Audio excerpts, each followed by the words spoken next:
안녕하세요. 저는 시흥에 살고 있는 평범한 40대 여자예요. 국민학교도 제대로 못 나와 이 집에 시집 와서 20년을 넘게 구박만 받으며 살다가 얼마 전에 처음으로 시어머니께 큰 소리치고 남편에게 이혼하자고 했네요. 그놈의 돈이 뭔지 결국 권력이었네요. 저는 어느 시골의 어려운 소작농 집안에서 태어났어요. 1남 5녀 중 장녀로 태어나 저는 9살 때부터 농사일을 했습니다.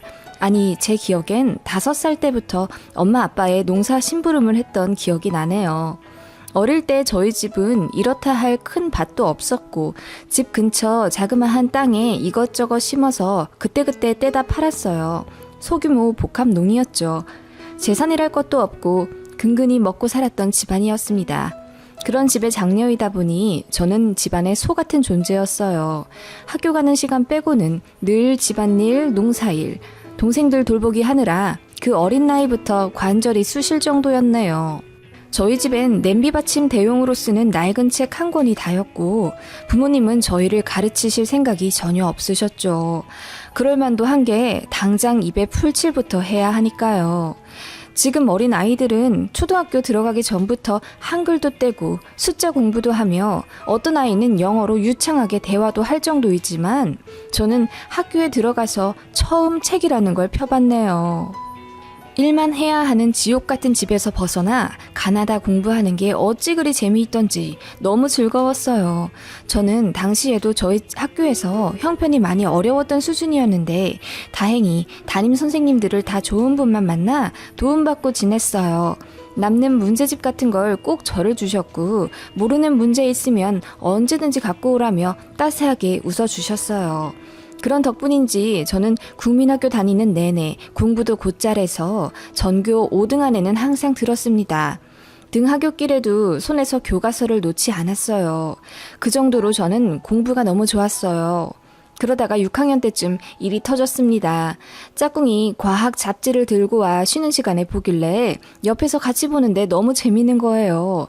어딜 가면 이 책을 볼 수 있냐 물으니 도서관에 있다고 하여서 그날 하교 후 집으로 향하지 않고 도보로 1시간 정도 걸리는 시내 도서관에 갔습니다. 보자마자 순식간에 5권 정도를 단숨에 읽어버리고 정신을 차린 후에는 이미 저녁 시간이 훌쩍 넘어 있었죠. 저의 처음이자 마지막 일탈이었습니다. 아침에 신신당부하며 오늘 감자밭 수확하는 날이라 바쁘니 집에 빨리 오라고 하셨던 엄마 얼굴이 생각나서 다리가 후들거릴 정도로 너무 무섭더라고요. 뒤늦게 달려가 집에 도착하자 잔뜩 화가 나신 부모님께 회초리로 엄청 맞으며 혼났습니다. 그리고 그 다음 날부터 저는 학교에 가지 못했어요. 반학기 정도만 다니면 국민학교 졸업을 할 수 있었는데 졸업장만 겨우 받았죠. 그리고 나서 중학교도 가지 못하고 저는 내내 부모님을 도와 일만 했어요. 그때는 반항의 여지도 없었네요. 제가 일을 하지 않으면 정말 가족들이 굶어 죽을 것 같았죠.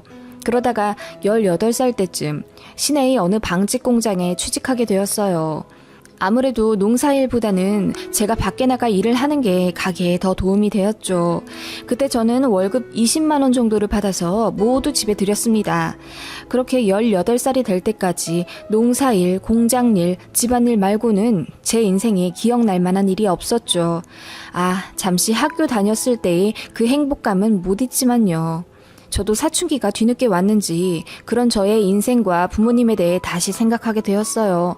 집이 정말 싫어지더라고요. 그러다가 우연히 19살 때 다른 공장 직원인 지금의 남편을 만나게 되었어요. 남편은 당시 27살. 한 서너 번 밖에서 만났을 때 제가 먼저 결혼하자고 했습니다. 참 당돌했죠?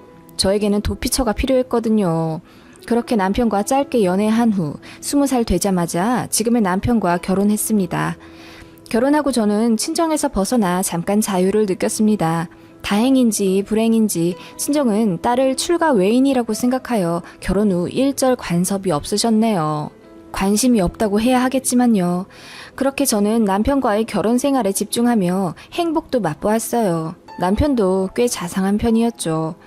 고생 끝 행복 시작이구나 생각하며 달콤한 미래를 꿈꿨습니다. 하지만 복병이 있었어요. 바로 시어머니셨죠. 시어머니는 저희가 결혼하기 전 인사드렸을 때부터 저를 탐탁지 않으셨어요. 그래, 이름이 뭐니? 네, 이은주입니다. 학교는 어디 나왔고? 성산국민학교 나왔어요, 어머님. 국민학교? 아니, 국민학교가 끝이냐? 엄마, 내가 말씀드렸잖아요. 이 사람 집이 어려워서 일 도와드리느라 학교도 제대로 못 갔어요. 착한 사람이에요. 착하고 자시고 어느 정도 수준이 맞아야 결혼을 할 거 아니냐. 엄마, 착하고 성실한 사람이야. 너무 편견은 갖지 말아주세요. 집도 가난해. 학교도 제대로 못 나와. 그럼 착하고 성실하기라도 해야지. 너는 애가... 대놓고 저를 핀잔 주셔서 결혼도 반대당할 줄 알았는데 남편의 강력한 푸시 덕분인지 수월하게 결혼하게 되었어요. 이해는 갑니다. 남편은 그래도 상고까지 나와서 어느 정도 자리도 잡고 나이대 치고 돈도 꽤 잘 벌었던 반면 저는 국민학교 졸업장만 간신히 있는 가방끈 짧은 가난한 집안의 장녀였으니까요. 그렇게 결혼에는 꼴이 냈지만 시댁에 가면 저는 늘 무시받아야 했습니다. 아니, 그 집에서 부침개 뒤집는 방법도 안 알려주셨어? 학교도 못 나왔으면 이런 거라도 좀 잘해야 밸런스가 맞지 않니? 죄송해요. 다시 해볼게요, 어머님. 예, 그냥 손 떼. 천상 밭일이나 할 팔자가 우리 집에 시집을 왔으니. 나중에는 시어머님 말씀도 점점 심해져 이런 식으로 심한 수모도 당하곤 했죠. 이틀에 한 번씩 안부 전화하라고 강요하셨고 남편 없어도 저는 시댁에 자주 불려가 일을 해야 했어요. 시어머니는 제가 창피하다며 시댁 어르신들께도 인사를 못 가게 했어요. 시아버지도 말씀만 아끼셨지 저를 보는 눈빛이 많이 차가우셨습니다. 그렇게 지내온 제가 그나마 조금 인정받기 시작한 건 아들을 낳고 나서예요. 말 그대로 떡두꺼비 같은 첫 손주를 낳고 나서야 제대로 된 며느리 대접을 해주시더라고요. 아들 낳고 저를 향해 처음으로 고맙다 하시며 웃어주셨던 시어머니, 시아버지의 표정을 보고 엄청 울었습니다. 뭐라 표현 못할 서러움이 복받쳐 올랐던 것 같아요. 그나마 아들 때문에 묘멸은 면했지만 저의 며느리 생활은 늘 암울했어요. 남편도 처음에만 저를 좀 감싸주었지 나중에는 그냥 방관했습니다. 그래서 다투는 일도 많았죠. 결혼 후 쭉 전업주부를 하던 저는 아이가 초등학생이 되자마자 학원비며 생활비 때문에 생계 전선에 뛰어들게 되었어요. 그때 처음으로 취직한 곳이 바로 집 근처 어느 작은 투자회사였습니다. 당시 투자에 대해 까막눈이었던 저는 그 회사가 무슨 일을 하는지도 모른 채 그저 집 가깝고 출퇴근 시간이 그나마 다른 곳에 비해 여유로워 선택한 거였어요. 면접 때 성실히 업무를 보겠다는 약속을 하고 합격했네요. 저는 그곳에서 격리를 했습니다. 아이가 스스로 등하교를 할 수 있는 나이가 되었기에 간단히 아침만 차려놓고 일찍 출근했어요. 회사를 내 집처럼 쓸고 닦고 틈만 나면 회사에 대해 일하고 저희 업무를 익혔죠. 저에게는 국민학교 수준의 지식밖에 없었지만 생각해보면 타고난 총기가 있었던 것 같아요. 하나를 가르쳐 주시면 열을 깨우치고 성실하게 일하며 사장님의 인정을 받았습니다. 그러던 어느 날 사장님께서 저에게 격리 일만 하지 말고 영업을 해보라고 하시더라고요. 그리고 가능성 있는 회사들을 찾아 스스로 공부해보라고 하셨어요. 저의 안목이 높아지도록 회사에서도 물심양면으로 지원을 해주셨어요. 그렇게 저는 그 회사에 다닌 지 5년 차에 대리를 달고 9년 차에 차장의 직함을 달아 투자 회사들의 오너들과 직접 만나기도 하며 똑부러진 워킹맘이 되었어요. 학교도 제대로 못 나온 시골 촌뜨기 가난한 여자아이가 정말 많이 큰 거죠. 제가 크는 만큼 저희 회사도 많이 자랐습니다. 10명 남짓이던 작은 회사였는데 어느새 70명이 넘는 중견 기업이 된 거죠. 제 연봉도 많이 올랐어요. 그리고 저는 회사뿐만 아니라 사회, 투자, 주식 등에 대해 더 잘 알고 싶은 갈증으로 밤낮 없이 배우고 익혔어요. 아마 어릴 때 못 배운 것에 대한 한이었을지도요. 한 달에 한두 번은 코피가 날 정도로 집과 회사에서 힘들었지만 점점 늘어나는 월급으로 지평수를 늘려가는 재미와 아들에게 읽고 싶은 책을 마음껏 사주고 배우고 싶다는 운동, 과목 모두 지원해 줄 수 있어서 참 행복했습니다. 그래서 더 악착같이 일을 했죠. 제가 그렇게 열심히 일하는 동안 저희 남편은 다니던 직장에서 어린 사람들에게 치여 명예에 퇴직하게 되었습니다. 아이는 대학에도 가지 못했는데 남편이 벌써 실업 가장이 되었고 제가 유일한 우리 집에 돈줄이 된 셈이었죠. 시댁에서 이 사실을 알자마자 그 화살을 저에게 던지시더라고요. 학교도 제대로 못 나온 애가 일한다고 나대서 정작 지 남편 뒷바라지는 못하고. 어머님, 무슨 말씀을 그렇게 하세요. 저도 일하고 아이 키우고 집안일 하느라 그동안 얼마나 힘들었다고요. 뭐야? 돈 좀 번다고 이제 큰 소리 치는 거냐, 시애미한테? 무슨 말씀이세요? 시애미한테도 이러니 지 남편도 보나마나 무시하겠지. 이제 잘리기도 했겠다. 무시하기 딱 좋겠다. 어머님, 일해서 사람은 배워야 해. 좀 배운 애들은 안 그래. 그렇게 시댁에서는 저를 남편 밀어내고 무시하며 혼자 잘 나가려고 욕심내는 며느리 취급을 하셨습니다. 말끝마다 배운 것 없는 년 하며 욕하셨고, 회사에서 일할 때 바빠서 전화를 못 받으면 부재중 통화가 30건이 넘을 정도로 집착도 하셨죠. 회사 일도 힘들고 아들 내신 관리하느라 워킹맘 노릇하기도 벅찬데 시댁에서도 그렇게 괴롭힘을 당하니 정말 고달팠어요. 그러다 남편이 큰 사고를 쳤습니다. 아들 앞으로 모아온 6천만 원을 몰래 빼서 도박 노름을 한 거였어요. 집안이 뒤집어졌습니다. 시댁에서도 알게 되었어요. 사실 알자마자 시어머니가 한 말 잊을 수가 없습니다. 마누라가 그렇게 무시를 하니 딴 생각을 안 할 수가 있냐? 돈 불리려고 한 건데 네가 이해해다오. 이러시더라고요. 제가 언제 무시를 했다는 건지. 일하면서도 꼬박꼬박 밥 차려주고 백수 남편이라고 기우죽지 말라고 말 한마디 함부로 하지 않았는데요. 너무 화가 났지만 그놈의 학벌 컴플렉스가 뭔지 저 스스로가 저를 입도 뻥끗 못하게 만들더라고요. 네, 저는 한없이 부족한 며느리니까요. 그냥 네 하고 시댁을 나왔네요. 남편은 고개를 숙였지만 그렇게 미안해 하지 않더라고요. 부족한 저를 받아주고 그래도 자상했던 남편이었기에 저도 용서할 수밖에 없었죠. 다시는 도박하지 않겠다는 각서받고 없던 일로 했습니다. 그렇지만 신뢰는 깨져서 회복하기 힘들었죠. 아들 대학 가면 쓸 수 있는 등록금이랑 유럽 여행비로 모아두고 있던 돈인데 너무 허무했습니다. 제가 아무리 회사에서 능력을 키웠다고 해도 여자의 직장 수명은 참 짧아서 저도 몇 년 안 남았다는 사실을 본능적으로 알고 있었어요. 뭔가 대책이 필요했죠. 그때부터 밤낮으로 주식 공부를 했어요. 인터넷으로 강의도 듣고 책도 빌려다 봤네요. 다행히 회사에서 배운 것들이 모두 저의 살이 되었더라고요. 10몇 년 동안 뼈가 삭도록 회사에서 공부하고 일한 게 헛수고가 아니었는지 저는 투자에 대한 감이 아주 높아졌었죠. 그렇게 주식 투자를 하게 되었어요. 남편에게는 비밀로 했습니다. 항상 월급의 20%는 적금 통장에 넣었었는데 노선을 바꿔 주식 계좌에 넣었고 그렇게 3년을 보냈습니다. 남편은 그 사이 몰래 집 담보대출을 받아 또 도박을 했습니다. 그리고 강원랜드에 가서 또 도박을 하고 토토를 하고 그렇게 열심히 모아온 재산을 말아먹기 시작했습니다. 어느새 남편과는 대화도 하지 않는 사이가 되었죠. 시댁에서도 이런 저희 집 분위기를 알게 되었어요. 저도 남편이 너무 싫어지니 시댁에도 전하며 발길을 끊게 되더라고요. 어쩔 수 없었습니다.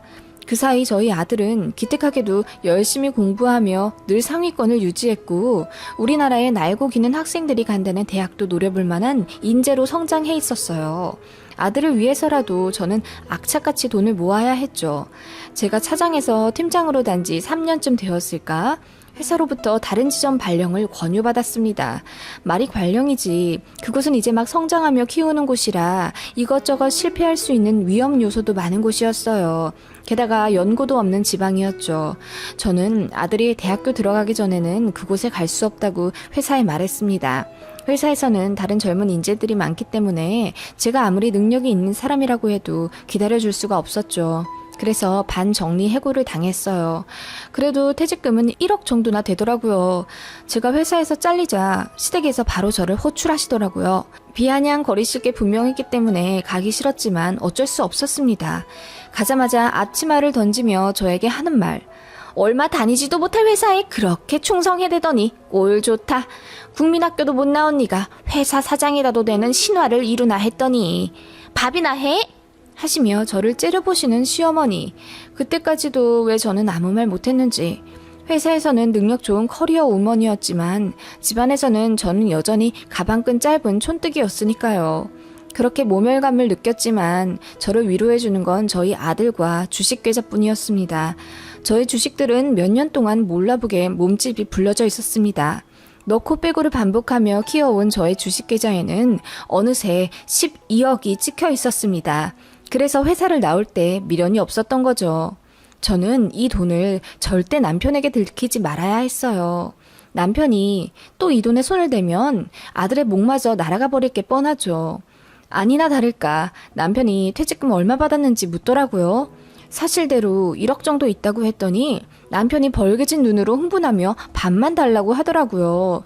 그동안 자기도 일하느라 힘들었고 제가 회사 다니는 동안 아들 케어하느라 힘들었다면서 본인에게도 그 정도 몫은 받을 가치가 있다는 둥 이런저런 헛소리를 하면서 저의 손목을 잡고 폭력까지 행사할 분위기였습니다. 그때 이대로는 안 되겠다는 생각이 들었어요. 아들의 행복마저 남편의 도박으로 날아가 버릴 것 같은 위기감이 들었습니다. 그래서 이혼을 하자고 했습니다. 아들 대학만 붙고 나면요. 뭐? 이혼? 말도 안 되는 소리를 하고 있어. 당신 도박 안 하겠다고 각서 쓴 거 잊었어요? 그때 각서에 뭐라고 써 있었죠? 또 도박하면 이혼하겠다고 했어요. 그런데 그 이후로도 4번이나 더 했잖아요. 그때마다 눈 감아줬는데 또 돈을 찾아요? 남편은 아무 말 없었고 잠시 생각하는 듯 하더니 짐 싸서 나가더라고요. 그리고 시댁으로부터 전화가 왔습니다. 당장 건너오거라! 차를 끌고 시댁에 가는 동안 많은 생각을 했습니다. 분명히 저에게 비난의 화살이 쏟아질 게 분명했는데 벌써 억울해서 눈물이 나더라고요. 그래도 저라도 현명하게 생각해야 했습니다. 아들 수능이 2달도 안 남았는데 그때까지만 어떻게든 참자 생각했어요. 예상대로 집에 들어서자마자 제 얼굴에 날아온 걸레. 우리 아들한테 이혼을 하자고 했다고? 어머님, 진정하시고 얘기 좀 들어보세요. 내가 지금 진정 안 하게 생겼냐? 너 손에 1억 들고 있으니 이제 눈에 뵈는 게 없구나? 어머님, 아범이 집 담보대출로 돈 빼서 도박한 건 아세요? 지금 저희가 만든 빚만 거의 1억이에요. 퇴직금 받아서 제가 어디다 쓰겠어요. 아범이 사고친 거 메꿔야 해요. 지금 상황이 이 정도인데 이혼 얘기로 겁도 못 주나요? 뭐야? 그럼 진짜 이혼하겠다는 말이 아니고 그냥 한 말이다 이거지? 네, 이혼 안 해요. 아무리 그래도 그렇지 어디 하늘 같은 남편한테 먼저 이혼하자고 겁을 주네만에 해. 배운 것도 없는 너 같은 거 우리 집이 받아주니 이제 기어오르는구나 아주. 잔말 말고 서로 사과들 하고 잘 살아. 부족한 게 있으면 서로 채워주며 사는 거다 원래. 별 볼 일도 없는 거 불쌍하다고 받아줘서 그래도 회사도 다니게 해주고 이만큼 되게 해준 거 다 우리 아들 아니냐. 이제 와서 이혼한 애 만회하면 진짜 건방진 거지. 어머님의 말도 안 되는 이야기를 들으며 속에서 천불이 났지만 2달만 참자 하며 속으로 삭혔습니다. 그렇게 2달 정도 남편과 최대한 이야기를 안 하며 참았고 아들의 수능도 무사히 치렀습니다. 예상대로 공부 잘하는 아들은 목표로 하던 대학에 턱하니 붙었습니다. 저도 이제 더 이상 참아야 할 필요가 없어진 거죠. 이왕 참는 거 아들 장가 보낼 때까지도 참을까 했지만 아들의 수능 전날에도 도박 친구들과 강원랜드에 가서 얼마를 쓰네 마네하며 히히덕거리며 작당 모의를 하는 것을 듣고 이 사람 진짜 안 되겠다고 포기하게 되었어요. 남편보다 저희 인생보다 우리 아들이 비교도 안 될 만큼 소중하니까요.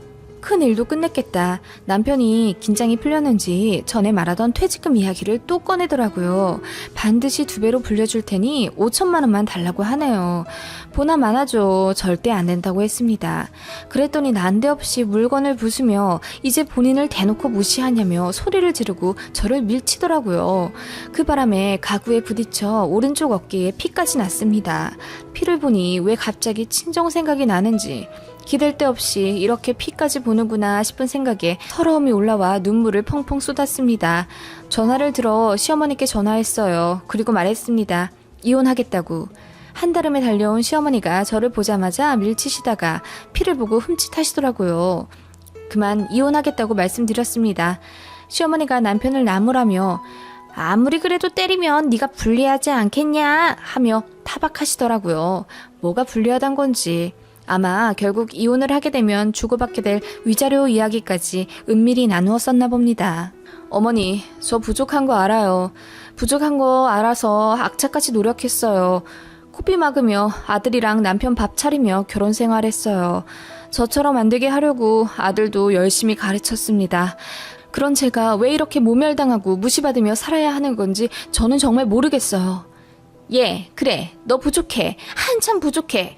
돈도 없고 배운 것도 없는 너를 누가 받아주겠어. 보나마나 똑같은 수준 집안에 갈 것 뻔하지. 불쌍하다 싶어서 우리 집에 들여놨더니 배은 망덕도 유분수다 참. 맞아요, 어머님. 수준 똑같은 집안에 시집 왔네요. 뭐? 있는 돈 없는 돈 심지어 자식 돈까지 끌어모아 도박잔치하면서 다 날려버리는 남편, 그리고 죽어라 무시하고 악담 퍼붓는 어머님이랑 저랑 다를 게 뭔가요, 어머님? 이게 미쳤나. 그래서 검은 머리 짐승은 거두는 게... 네, 이제 거두지 마세요. 뭐? 이 건방진 검은 머리 짐승 이제 버리시라고요. 그리고 핸드폰을 꺼내 주식 계좌를 보여주었어요. 창고에 찍힌 12억 2천만 원. 남편과 신랑이 하는 며칠 동안 또 올라 500만 원 정도 더 얹혀 있었죠. 어머님 잘난 아들이 아들 밥그릇까지 뺏어먹는 동안 악착같이 모아서 서울 집 한 채 살 돈 만들었어요. 이거요? 제 거 아니에요. 우리 아들 집 해줄 돈이에요. 저도 아들 낳으니 제 아들만 눈에 보이네요. 어머님은 계속 어머님 아들 챙기세요. 저는 제 아들 챙기면서 살 거니까요. 여보, 잠깐만.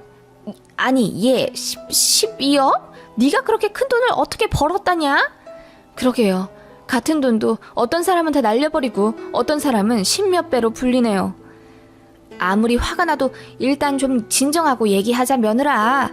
그러면서 제 어깨에 묻은 피를 닦아주시려는 어머님의 손길이 너무 싫어서 뿌리쳤습니다. 제 몸에 손대지 마세요. 아니, 이제와 뭐가 달라지겠어요? 어머님, 몇십 년을 저에게 배운 거 없는 가난한 년이라고 욕하셨으면서 이제와 왜 이러세요? 아니, 그래서 미안하대잖아. 진짜 이혼하겠다고? 그럼 우리 아들 깡통 차면 네가 책임질 거야? 제가 말씀드렸잖아요. 어머님은 어머님 아들 챙기시라고. 저는 제 아들 돈 지킬 겁니다. 하고 이혼을 강경히 요구했어요. 저의 단호함에 어머님과 남편 모두 놀라더라고요. 저는 남편에게 말했습니다. 이대로 이혼해주지 않으면 소송 걸 거라고.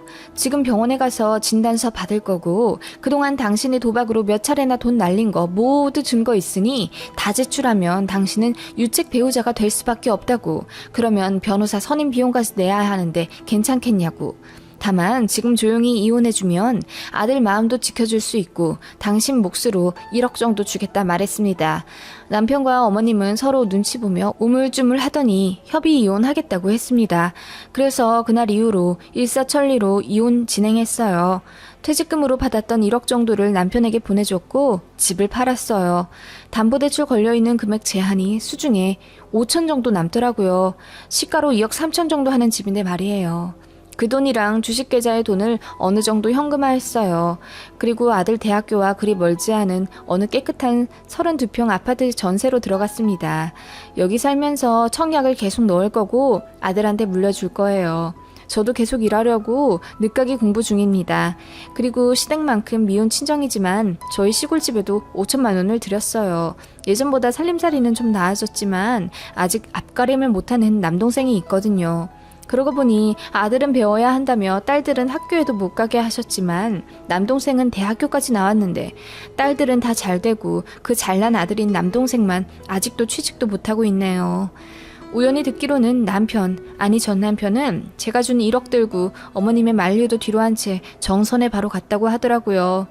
남편이 누누이 말하던 대로 2배로 불렸는지 아니면 또 까먹고 빈털털이 거지가 되었는지 모르겠습니다. 괜찮았던 사람인데 어쩌다 이렇게 사람이 망가졌는지 인간 대 인간으로 안쓰럽긴 합니다. 어머님의 잘못된 자식 교육이 결국 이렇게 사람을 망쳐놓았는지도. 아무튼 저는 저희 아들 잘 키울게요. 긴 이야기 들어주셔서 감사합니다.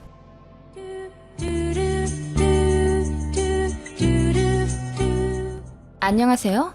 얼마 전 저희 시어머니를 지옥으로부터 탈출시켜드린 며느리입니다. 이게 웬 뚱딴지 같은 소리인가 싶으시죠? 제 얘기 한번 들어보세요. 사이다 마신 기분이실 거예요. 저에게는 너무너무 소중한 시어머니가 계세요. 시아버님은 저희 남편 20살쯤에 돌아가셨어요. 솔직히 남편보다는 우리 시어머니가 좋아서 결혼을 했다고 봐도 무방하죠. 처음 인사드리러 간 자리에서 어머님이 제 손을 잡으시며 하신 말, 남의 집 귀한 딸 고생 안 시키려고 내가 그동안 우리 아들 집안일도 잘 가르치고 혼내기도 많이 했는데 그래도 혹시나 마음에 안 드는 구석이 있으면 나에게 말하거라. 내가 AS 해주마. 하시며 농담하시는 그 모습에 인품도 좋으신데 센스까지 있으신 것 같아 어머님께 반해버렸습니다. 뵈면 뵐수록 더 존경하게 됐어요. 우리 시어머님은 단 한 번도 저를 무시하시거나 아들 하시는 모습을 안 보이셨어요. 그런 어머님 밑에서 자란 남편도 너무나 가정적이고 책임감도 강했죠. 그래서 어떻게 보면 전 정말 행운아예요. 이런 시어머님과 남편을 만나 지금까지 아무 문제 없이 행복하게 잘 살고 있으니까요. 그런 저희 집이지만 딱 한 가지 문제가 있습니다. 바로 우리 시어머님이 편찮으신 시할머니 병간호를 30년째 하시며 시집살이를 당하신다는 거예요. 그것도 시누이들한테 계속 구박받아가면서요. 아버님은 돌아가신 지 20년이 다 되어 가는데요.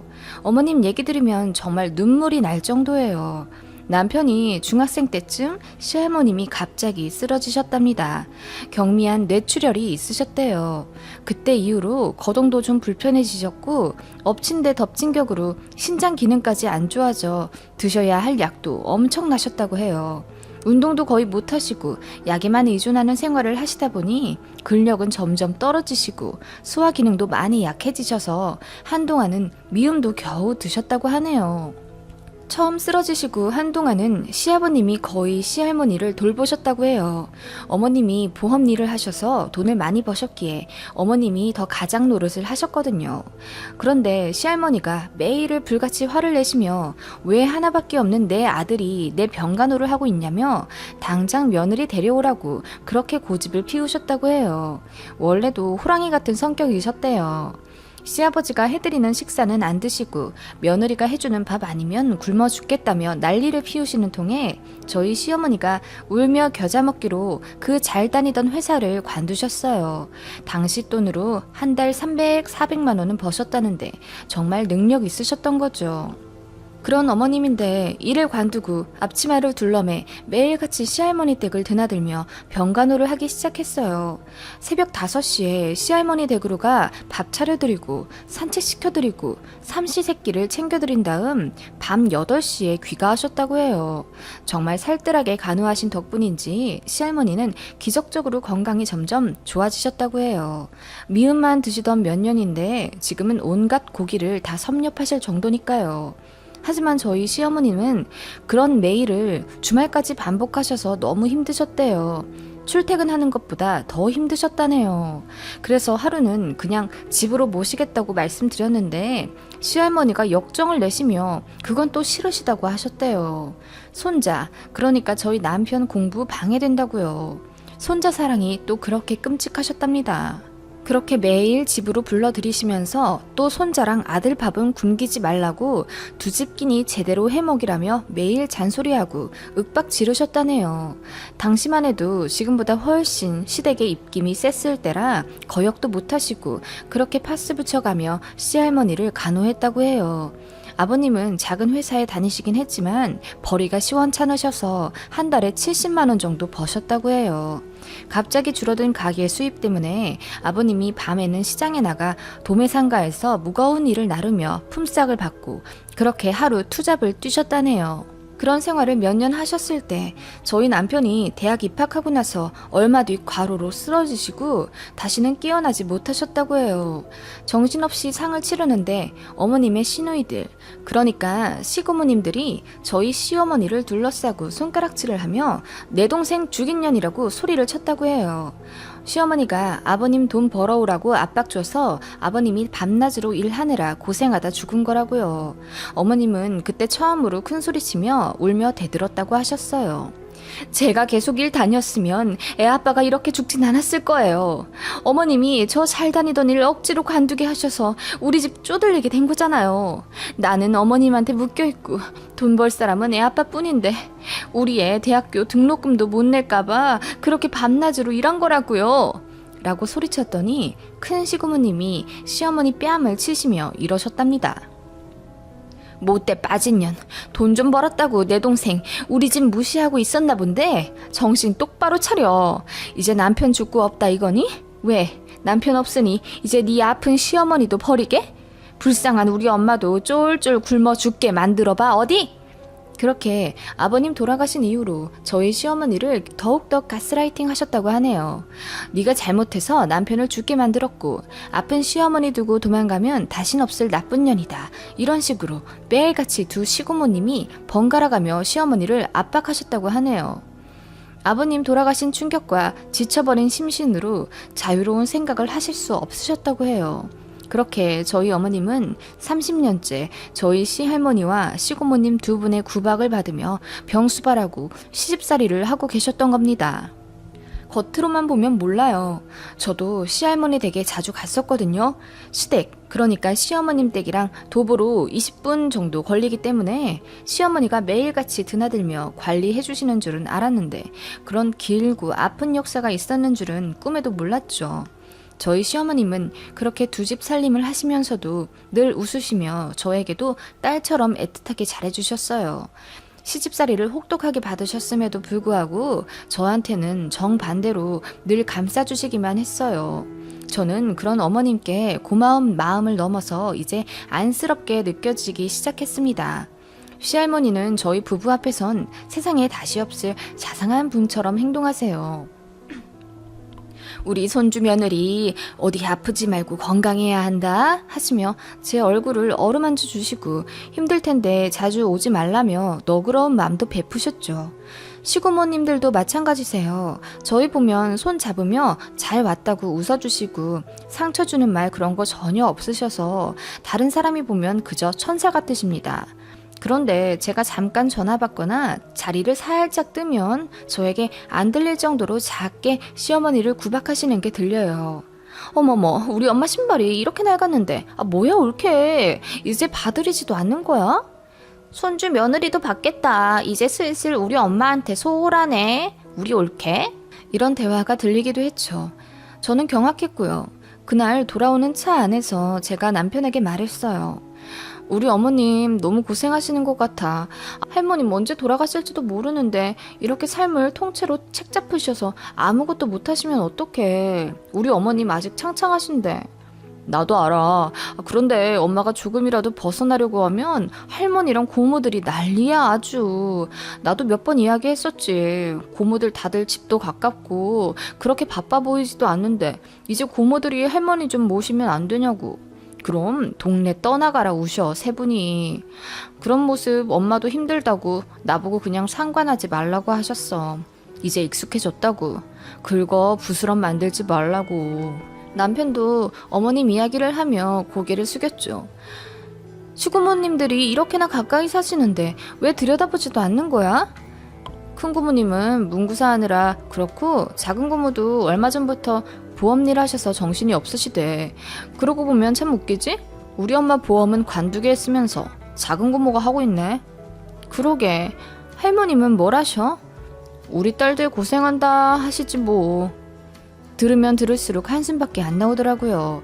당신 자식들만 귀하고 남의 자식은 고생시켜도 상관없으시다 이건지. 나라고 왜 우리 엄마 고생하는 거 모르겠어. 내가 고등학생 때부터 설거지하고 요리하기 시작한 거 다 엄마 때문이야. 우리 엄마 할머니 집살림까지 하는 거 너무 힘드니까 우리 집은 나랑 아빠가 책임지려고. 집에 오셔선 무조건 쉬셔야지. 남편의 속마음을 알게 되니 저도 눈물이 나더라고요. 난 어머님이 계속 이렇게 사시면 안 된다고 생각해. 우리 무슨 방법을 찾자. 그렇게 저는 어머님을 이 지긋지긋한 시집살이에서 벗어나실 수 있는 방법을 찾기 시작했어요. 그렇게 평생을 고생하셨는데 이제 문화센터도 다니며 친구도 사귀시고 늦잠 자고 싶으시면 느지막이 일어도 나시고 백화점 다니며 쇼핑도 좀 하셨으면 했죠. 저희와 여행도 좀 다니면서요. 저희 어머님 저희가 모시고 제주도 가겠다고 하셨을 때도 시할머니 모셔야 한다며 여행도 못 가셨어요. 1박 여행도 못 하셨죠. 친구들이랑도 연락 끊어진 지 오래라고 하시네요. 매일 새끼를 칼같이 지켜드려야 하니 외출은 언감생신. 매일같이 새벽 5시에 일어나셔서 그렇게 창살 없는 감옥 같은 생활을 하셨대요. 시할머님이 세탁기 돌리는 걸 그렇게 싫어하셔서 모든 빨랫감들을 손빨래에 씻길 정도셨답니다. 단조로운 식단을 싫어하셔서 늘 재료가 달라야 했고 뭔가 기분이 언짢으신 날은 재료가 신선하지 않다는 핑계로 다 엎어버리셨다네요. 그리고 며느리가 홀대한다고 고모님들께 전화하며 우는 소리를 하셨고 그러면 시고모님들이 바로 찾아와 삿대질하며 저희 어머님을 못살게 구셨다고 하세요. 그런 괴롭힘을 몇십 년 당하신 거예요. 저희는 어머님을 위한 반란을 일으키기 시작했습니다. 시할머님이 우리 어머님 없인 못 사시는 게 말이 안 된다고 생각했습니다. 거동이 어려우시긴 하지만 산책도 다니실 수 있고 혼자 밥도 충분히 차려 드실 수 있으세요. 시어머니의 극진한 간호와 잘 챙겨드린 영양분 덕분에 많이 회복하셨고 그래도 그 나이대만큼의 체력은 되시고요.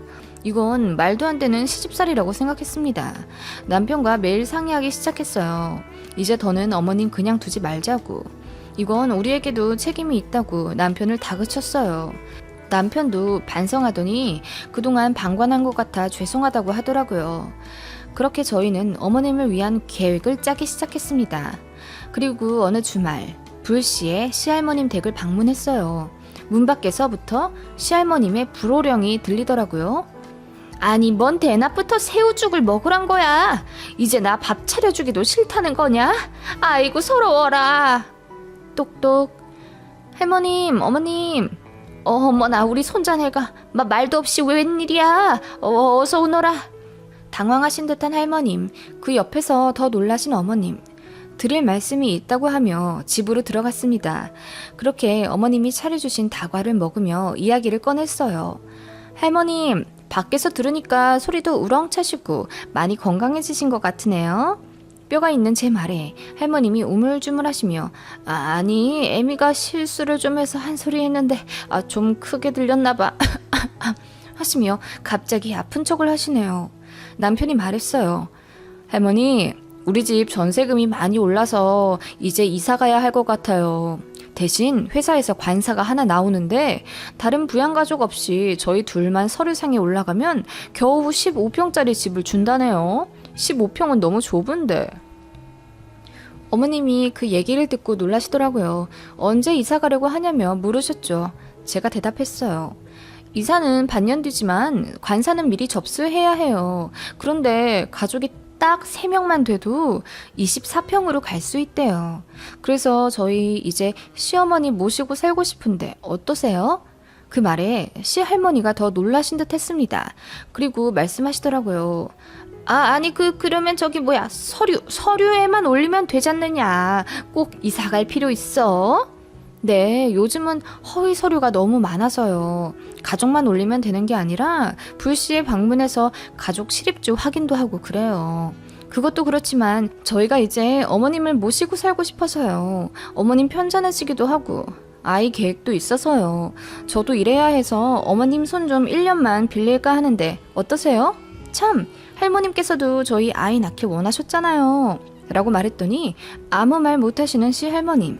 그리고 남편이 말했습니다. 할머니, 그동안 우리 엄마가 할머님 모시고 산 것처럼 우리 와이프도 어머님 모시고 싶대. 할머니들한테 고모들이 있잖아. 솔직히 며느리보단 딸이 편하지, 안 그래? 그렇긴 하다만. 할머님, 어머님이 그동안 할머님 모시면서 행복했대요. 저도 그런 행복 느끼며 살고 싶어요. 저 정말 저희 시어머니 많이 좋아하거든요. 이제 저희가 모시고 가서 살아도 되죠? 대답을 못하시는 시할머님. 어머님은 그냥 고개를 숙이고 계시더라고요. 아마 저희 이중을 다 꿰뚫어 보신 듯 했죠. 할머니, 우리 엄마 30년, 아니 거의 40년 동안 할머니한테 최선 다한 거 알고 계시죠? 아마 지금의 할머니 건강이 그걸 증명할 거예요. 그런데 우리 엄마는 반대네요.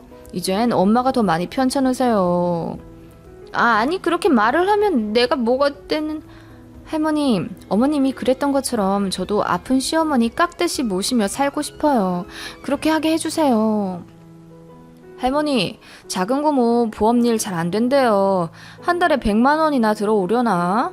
그럴 만도 한 게 보니까 일을 안 하시던데요? 매일 동네 카페에서 아줌마들이랑 수다 떨고 있는 거 제가 다 봤어요. 이제 작은 고모가 오시면 되겠네요.